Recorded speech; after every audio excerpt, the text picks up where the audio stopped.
Hello guys, for today's video, tayo po ay magre-repack ng damit na ginawa namin. So, dahil sa ang mix line po ay wala namang mga trimmer, QC talaga, kami po ay lahat nandito.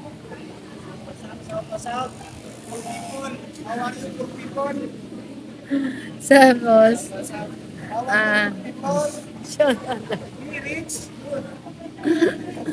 ayan, pagpatuloy natin na yung mga kami po ay, ako po ngayon ang gagawin ko po ay magre-repack. Kasi po, kahapon, ang ginawa ko po ay nagbo-button hole. Button hole, ito po yun.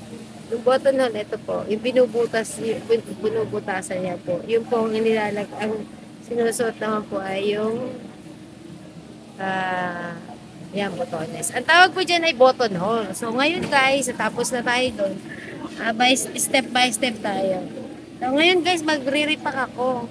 Magre-repack ako. Pero bago yun i-repack, siyempre, ititrim muna kasi wala kang trimmer.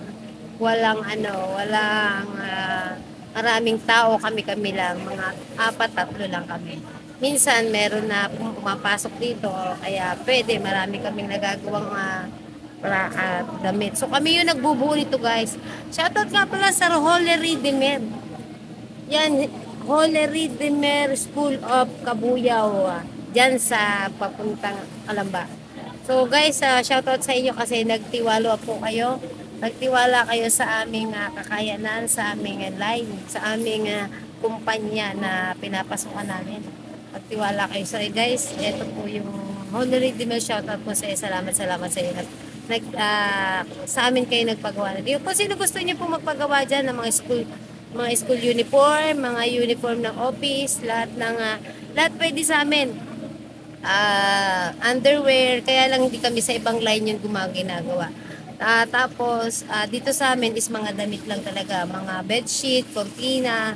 Ayan, kung gusto niyo, kami po yung nagkakat. Kami na yung lahat-lahat ng machine na pwede namin gamitin nandito na sa amin. Kaya kung willing kayo magpagawa sa amin, ilalagay ko lang sa description ko dyan. Tawagan niyo lang po ang number na ibababa ko dyan sa description. Pwede naman niyo po akong kontakin. So, ayun guys, dito muna tayo at panoorin niyo ako sa pag-repack ng damit ng Holy Redeemer.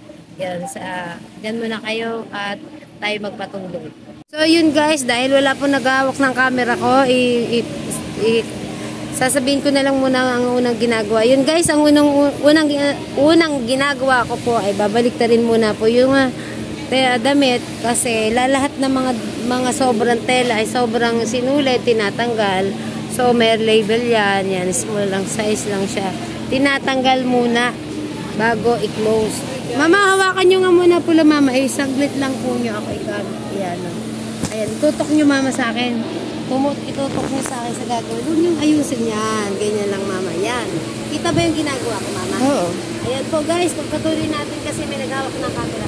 Bago po namin i-repack yan, ititrim muna. Pagka-trim ko na yan, pero titrim ko pa rin. Tapos, gagawin yan na ihaharap na natin.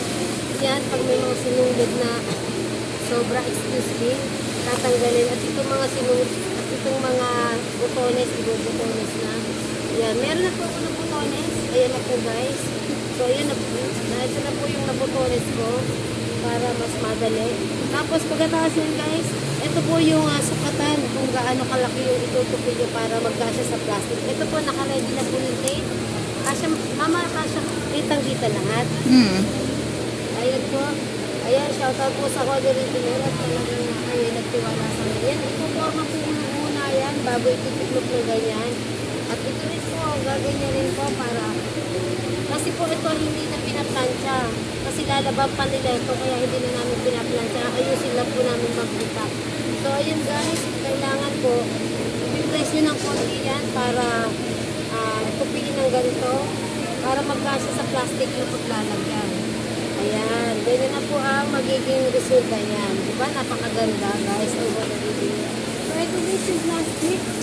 Ito po yung plastic. At papasok natin sa plastic ang damit na tinupi natin para makita natin kung gaano kaganda ang ano yan.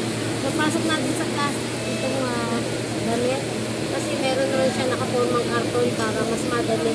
Kasi kapag susuot mo ng damit, malambot, hindi mo siya mapoporma ng maganda. O, diba guys? Ito na po guys yan. At ito na po ang kabuuan guys. Pagkatapos yan hanggang sa likod guys. Ito po ay bubunutin natin ng unti-unti. Ayan na guys, diba? Maganda na siya. And then, pagkatapos yun guys, lalagyan na natin ng tape. At ito naka-ready na po yung tape guys. Niready ko na.